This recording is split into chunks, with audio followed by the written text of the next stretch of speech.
ربیع الاول کا بہترین وظیفہ انشاءاللہ عز و جل اس عمل کے کرنے سے حضور صلی اللہ علیہ وسلم کی زیارت سے فیضیاب ہوں گے۔ ناظرین محترم، اس عمل کو ماہ ربیع الاول کے پہلی تاریخ کو بعد نماز عشاء 16 رکعت نماز 8 سلام سے پڑھیں۔ ہر رکعت میں سورہ فاتحہ کے بعد سورہ اخلاص 3 مرتبہ پڑھیں، پھر سلام کے بعد 1000 مرتبہ یہ درود پاک پڑھیں۔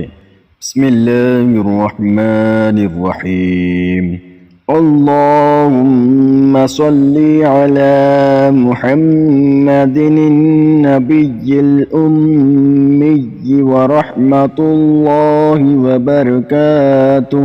اس نماز کی بہت فضیلت ہے اور انشاءاللہ عز و جل اس نماز اور درود شریف کو پڑھنے والا رسول اکرم صلی اللہ علیہ وسلم کی زیارت سے فیضیاب ہوگا، لیکن باوضو سونا ضروری ہے۔